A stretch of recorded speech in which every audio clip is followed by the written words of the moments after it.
The first thing you hear in that place is silence. A heavy silence, laden with stories no one has told, a silence that seems to hold its breath along with those who pass by. And it was precisely at that spot, right on the bend of the old cobblestone road, that the lives of Lucas and his dog Toby changed forever, but no one knew that yet. What everyone noticed day after day was only what remained.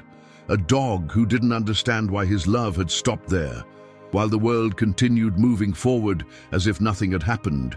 Early in the morning, when the sun is still weak and the shadows are long, Toby is already there.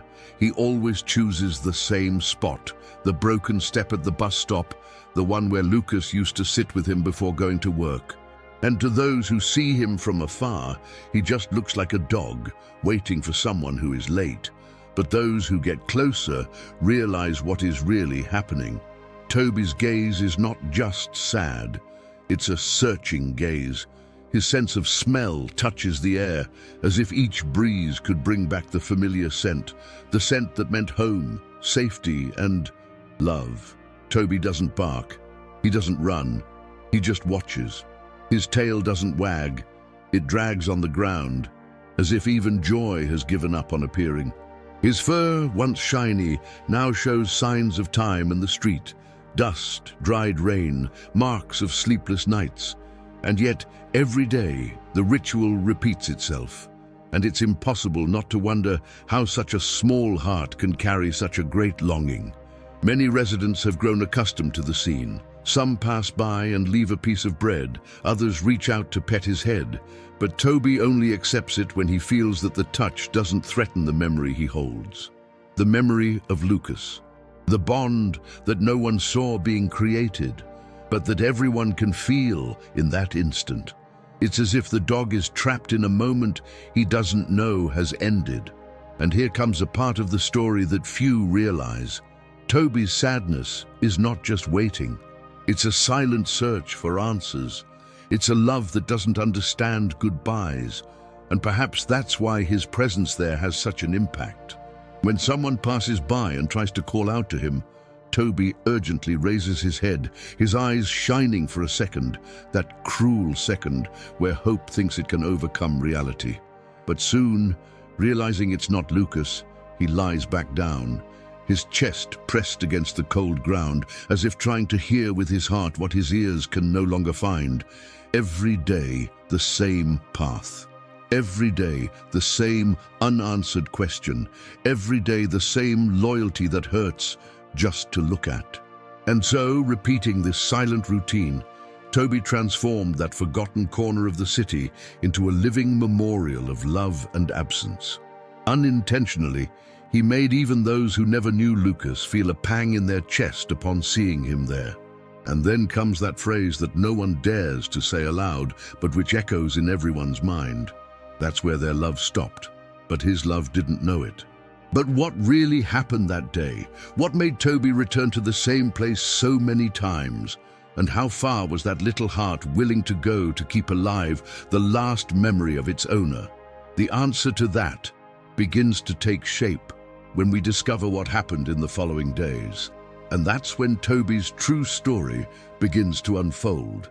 And as the days went by, something unexpected began to happen.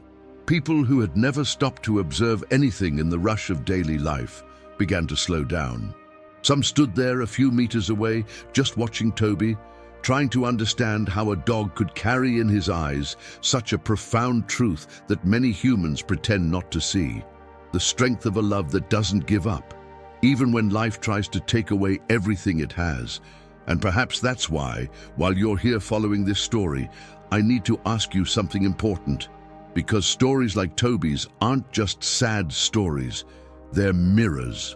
Mirrors that show how much we can still evolve as human beings, how much more empathetic, attentive, and present we can be. And that's why I want to invite you to leave a comment here about what change you believe the world, and we, individually, need to make so that fewer Tobys go through this. What change do you think starts with you? It can be simple, it can be profound, but let your voice be heard. It matters. Just as Toby mattered to every person who stopped, even if only for a minute, to offer a little affection, a little food, or simply a look of respect. And if this story has already touched your heart so far, if Toby's gaze made you feel something you perhaps didn't even expect to feel today, then hit the like button. It's not just a button. It's a way to make this message reach more people, to spread this reflection that so many people need to hear. And if you like real, moving and transformative stories like this one, consider subscribing to the channel. Here we tell lives.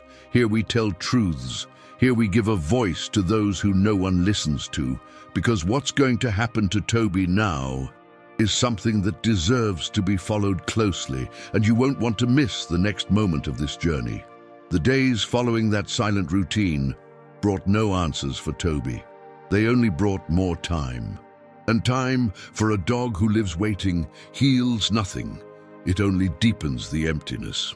Every morning, as the city began to awaken, Toby was already there, huddled against the cold wind that swept the street, as if the weather itself tried to push him away from that place where love had stopped. But he wouldn't go, not even when the rain poured down, soaking his fur to the skin. Not even when the sun burned the sidewalk and made the air vibrate.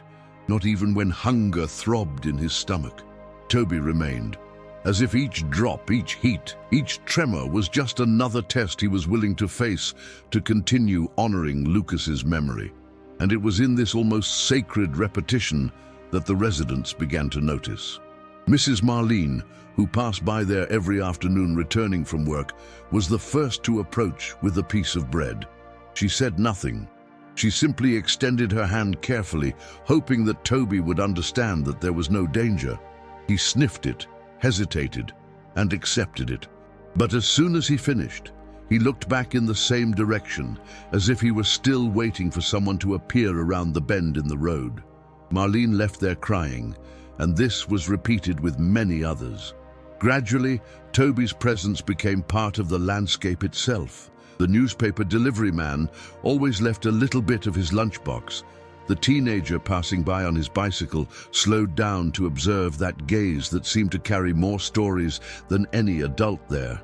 And yet, despite the affection, despite attempts to take him home, Toby refused any change.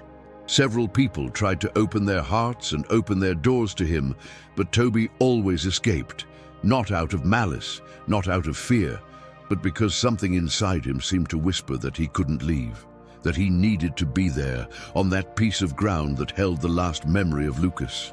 It was as if each step he took away pulled his body back, reminding him that there was an invisible promise clinging to his heart. And so Toby continued repeating that silent march, waking up, walking to the bus stop, sniffing the air, waiting, and waiting some more. That's because Toby wasn't just looking for someone. He wasn't waiting for just anyone.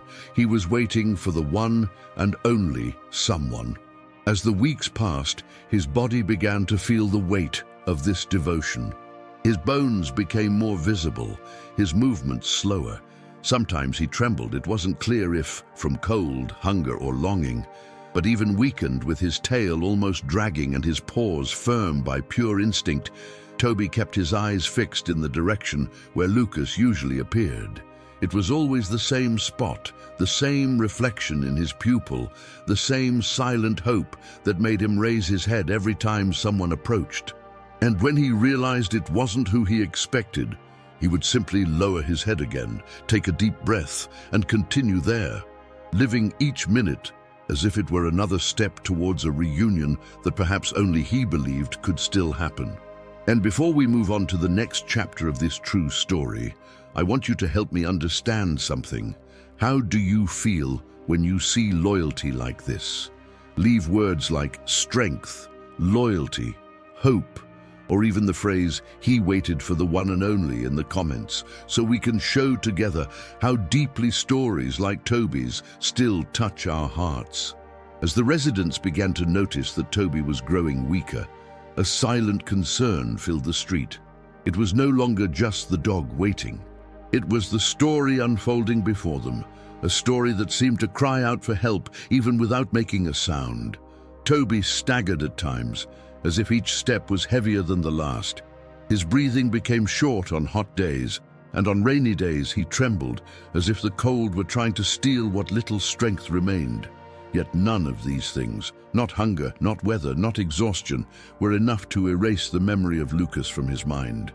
It was as if something inside Toby was bigger than his own body, bigger than time, bigger even than fate.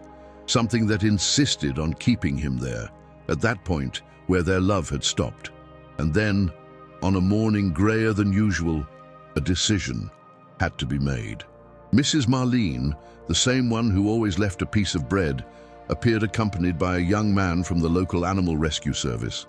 She couldn't bear to see Toby wasting away like that any longer. The young man approached slowly, kneeling beside the dog without making any sudden movements.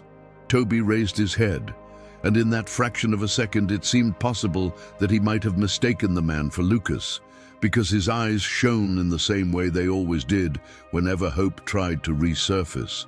But soon the light faded, replaced by that deep melancholy that had become a part of him. Even weak, Toby couldn't resist.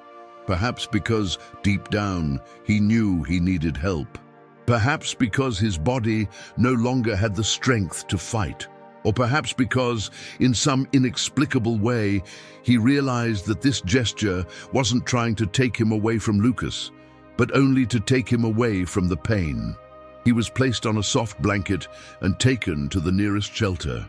And as the car drove away, the residents watched in silence, feeling that they were witnessing the end of a cycle that no one there wanted to end that way, but that also couldn't continue. At the shelter, Toby received care he hadn't seen in a long time: fresh water, a full meal, checkups, affection. Volunteers took turns staying close to him because it was impossible to ignore that look that always seemed to search for someone who never arrived. The days passed slowly, as if even time respected the story being written. Toby improved on the outside, but inside something remained unshakable. That presence, that memory, that loyalty. And it was there that it became clear that what kept him alive wasn't the hope of finding Lucas again. No, it was something even stronger and deeper, a love that wouldn't stop. Some volunteers tried to adopt him, offering him a home, a warm space, a new chance. But Toby seemed to live at a different pace. Even inside the shelter, there were times when he would slowly get up, walk to the door and stand there, as if the world were outside waiting for him. As if a part of him still belonged to that old place, to the point where it all began. That's why many say that some dogs don't learn to give up on love, and Toby was living proof of that. Despite the care, there were days when he seemed merely to exist, not to live. His body would begin to respond, but his soul remained bound to that moment, to that last memory. And the volunteers, even without saying it aloud, understood. Toby hadn't been abandoned by life. He had been abandoned by fate, and yet he remained faithful to the end, to what he carried in his heart. Because in the end, he wasn't bound to the place. He was bound to the heart. And as Toby's story spread through the city, something deeper was also happening. People began to question their own relationships, their own absences, their own ways of loving. After all, if a love like that doesn't change us, what else could? Before we move on to the next part of the story, I want you to share this moment with me. Write in the comments words like unending love, true loyalty, or the phrase, some dogs never learn to give up on love. This not only strengthens the video, but shows that real stories like Toby's still have a place in the hearts of those who watch.